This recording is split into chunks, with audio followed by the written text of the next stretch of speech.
Hi, I'm Amanda, Account Manager for Visit Seattle in the Australian and New Zealand markets.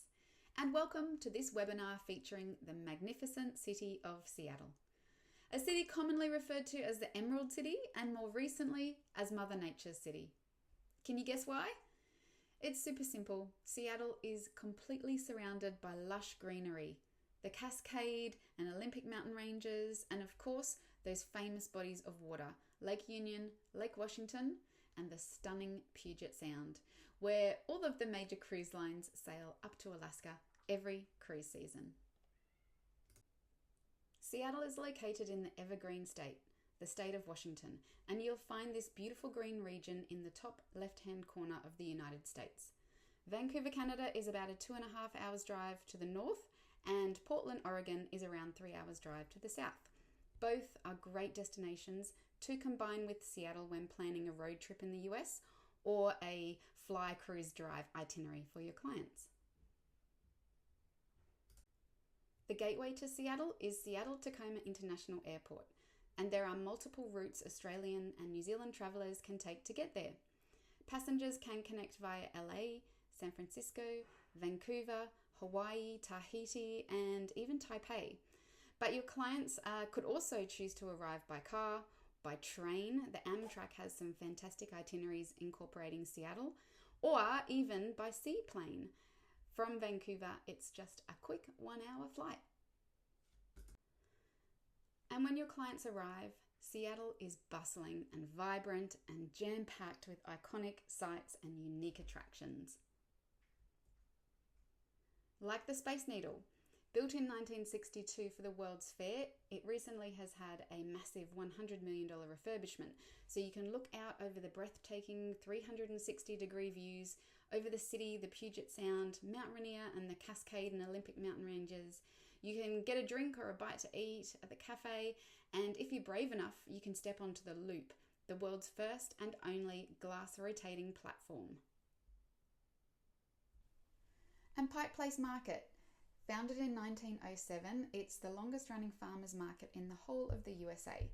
There are tons of food, craft, and artisan stalls. I highly recommend booking your clients a food tour with Savor Seattle to get some of the best tastings and to learn the history of the market. Also, the first ever Starbucks shop opened here in 1971 and is still there to this day. Pike Place is also home to the famous Gum Wall, which you have to see to believe, and it's also where the fishmongers do the famous salmon toss. Chihuly Garden in Glass is a one-of-a-kind art experience which showcases all the unique and colourful creations by Dale Chihuly. There are 8 galleries, the centerpiece glass house, and wonderful gardens full of glass flowers and trees. It's an absolute must for any art lover. But there's also Seattle Art Museum, or SAM as it's known by locals, which is well worth a visit. Mopop Museum, or the Museum of Pop Culture, is full to the brim of music and pop culture memorabilia. It's awesome to see so many props from your favorite cult movies and music memorabilia from all different artists and genres. Jimi Hendrix guitar is there, and there's a great Nirvana exhibition. There's also a big R&B section and memorabilia from cult science fiction films. It's so worth a visit for all ages. Down on the waterfront, which has slowly had a huge revamp over the past 5 years, and has so many fantastic places to relax and play. We've got the Seattle Wheel and the Wings Over Washington experience, where you sit in a moving theatre and fly like an eagle through this beautiful state of Washington. You can hop on a Washington State ferry and head on over to Bainbridge Island from down on the waterfront as well. And you can also visit the Seattle Aquarium and see these cute little otters and seals and so many other wonderful creatures of the sea. Aviation is a big part of the heritage of Seattle, and to get a real flavour for it, you can head just north to the Boeing factory and do the Future of Flight tour. And now, to say this factory is big is an understatement. There's 8 hangars, and where every hangar they're building 6 to 8 huge aircraft at a time. Now, again, for the aviation enthusiasts, just south of downtown is the Museum of Flight, and this is the largest non-for-profit air and space museum in the world, and it's home to over 175 aircraft and spacecraft and millions of rare photos, dozens of exhibitions and real-life experiences. There's so much to do in Seattle. I've just touched on a few things, but we really recommend you advise your clients to get the Seattle City Pass as it offers great value. The pass is valid for 9 days and provides entry to 5 must-see Seattle attractions. You could easily do these attractions over a 2 or 3 day period, pre or post cruise. Alternatively, 5 attractions, if that's too much, you can also get a C3 pass, which is 3 attractions. So, it's also valid for 9 days. There's 2 options there that are really great value for your clients. Seattle is a city that's made up of many diverse neighborhoods, and it's so easy to explore these in either a taxi or rideshare or with one of the many public transport options. You can also go on foot to most of the locations I'm about to talk about. Seattle is a very walkable city. Pioneer Square was one of the first official neighborhoods of Seattle. And to learn the history and the fire that wiped out 30 blocks in 1889 and how the city had to rebuild from there, I highly recommend going to Bill Spiegel's Underground Tour or Beneath the Streets Underground History Tour because they are so much fun. You actually go beneath the streets and see all of the old things that were back in that day. You can also visit the Klondike Museum to specifically get history related to the Alaskan Gold Rush, because we were a very big gold rush town back in the day. Alki Beach and West Seattle, you can take a very short taxi ride from downtown to explore this area. You can stroll for miles along the waterfront or head inland to West Seattle Junction, and there are countless options there for lunches and cocktails. It's just a little bit away from the hustle and bustle of the main downtown part of the city. Fremont is a wonderful area. It's full of quirky art, and Seattle is known for its quirky things. The Fremont Troll, which is under the bridge there, is huge. In that photo, it's holding a life-size replica of a VW Beetle. That's how big it is. Fremont also has lots of cafes and breweries and is home to Gasworks Park, as seen in the movie 10 Things I Hate About You, and a load of other movies actually. Ballard is home to even more Seattle breweries, and it's also home to the Ballard Locks, which connects the freshwater of Lake Union to the Puget Sound. It's home to the National Nordic Museum and Fisherman's Terminal, where the uncruised ships depart from. And Ballard also has some fantastic restaurants. It's got a really strong high-end restaurant scene. South Lake Union has grown into the tech hub of Seattle over the years. It's home to Meta, Amazon, Google, and Microsoft, just to name a few. But you can also see all these cute little iconic houseboats on the lake, including the one from Sleepless in Seattle. Yay! Eat Seattle Tours has a great locals perspective of South Lake Union tour, which really highlights the changes in this area over the years.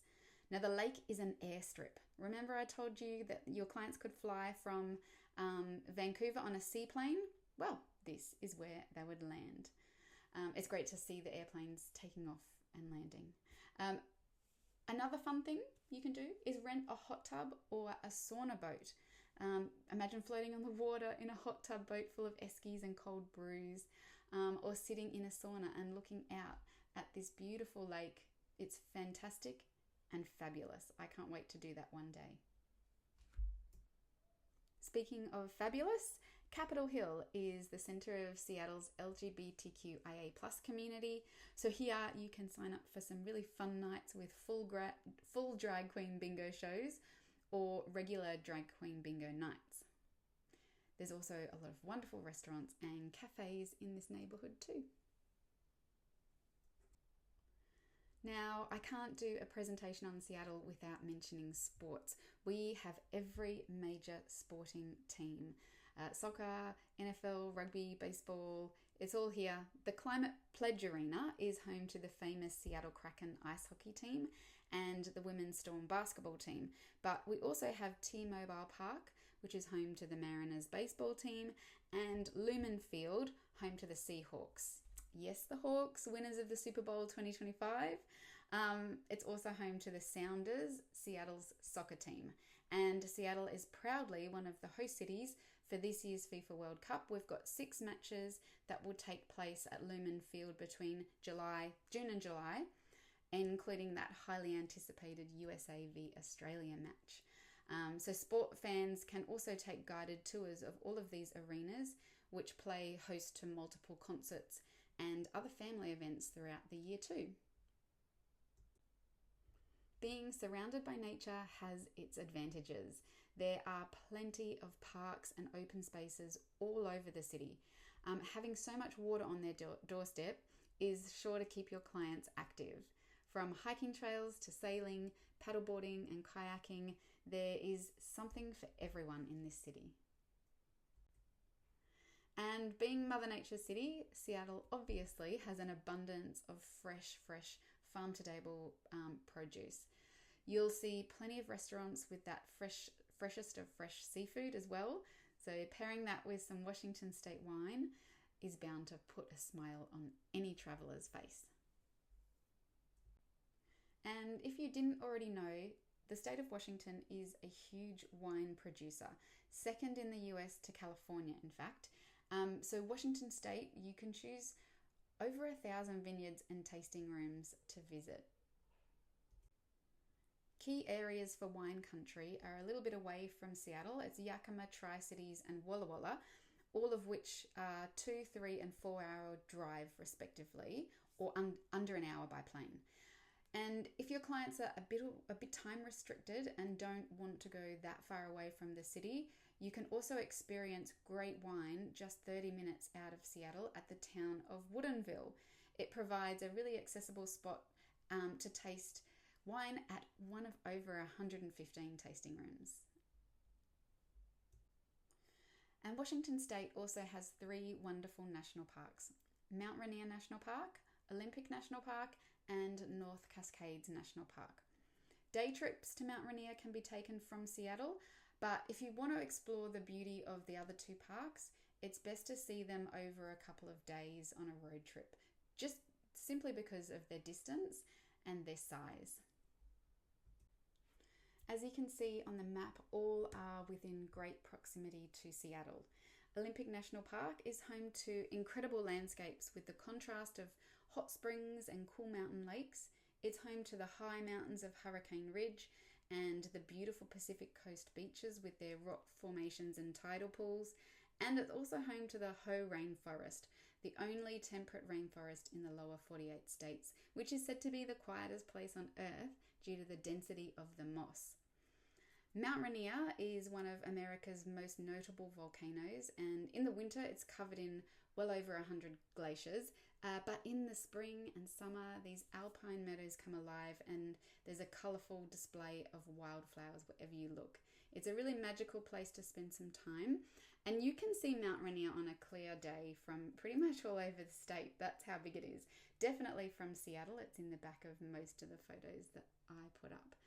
Now, North Cascades is known as the American Alps, and it's one of the most spectacular but lesser known wilderness destinations in the US. So it's perfect for those who are looking to hike or spot wildlife while being immersed in just breathtaking beauty. You may be a grunge fan, think Nirvana, Foo Fighters or Pearl Jam, but so many cool musical acts have come out of Seattle. The guy on the screen here, that's Sir Mix-a-Lot. He is from Seattle. So is Jimi Hendrix, Kenny G, Macklemore, Heart, Soundgarden. The list goes on and on and on. So we have a lot of music festivals. Music is huge in Seattle. The festivals like Bumbershoot and Capitol Hill Block Party are during the summer, and then in the fall we have Cloudbreak. But there are so many other festivals and things going on all year round in Seattle. There's dance festivals, food and wine festivals, film festivals. they're all over the state. You can celebrate Oktoberfest at one of the many craft beer houses in Fremont or in the German town of Leavenworth, which is only 2 hours drive away. But in the spring, there's tulip festivals up in the Skagit Valley, which is not very far to drive either. You can check Visit Seattle's website to see what's going on each month before your clients or yourselves go. And another big reason, our city is just so special, cruising. Seattle is the premier gateway for Alaska cruising and operates 2 world-class downtown cruise terminals at Pier 66 and Pier 91. Both have super easy access from the city. If you're departing on NCL or Oceana, you can practically walk to the terminal. That's Pier 66 from downtown. And it's just a short taxi ride for your clients if they're cruising on one of the 8 other major cruise lines. Just over 50% of all Alaska-bound cruises sail out of Seattle's port, and with the natural deep water of the Puget Sound and those 360-degree views of mountain ranges beyond the iconic city skyline, paired with the fantastic city and statewide attractions for pre and post adventures, the choice to sail out of Seattle should be a really easy one to make. Our cruise season starts in April and ends in October each year. And it's not just those 10 large cruise ships. There's an estimated 15 brands and 26 cruise ships operating with the Seattle as their port of call this season. We have developed some agent resources on our linked tourism page to help with links to pre and post cruise activities, to helpful trade websites, to help you build travel guides and navigate your way through all the things there is to see and do in the city. We also have a Washington State resources page where you can find similar webinars and training tools. And if you're a CLIA member, you can do the Port of Seattle training on the CLIA member hub, and you'll get 5 credit points from CLIA for doing that. But for the best training, this is what we need to do, or you need to do. This is Visit Seattle's own destination expert training. Scan the screen right now and make your profile, and you can just know exactly what's on offer for your clients when they get to Seattle. So just to recap, we have iconic city attractions, world-class cruise terminals, tons of craft breweries and wineries, spectacular national parks, farm-to-fork food, fresh seafood. I didn't even get to talk about coffee. You can actually get coffee that's up to our Aussie and Kiwi standards at almost all the cafes in Seattle.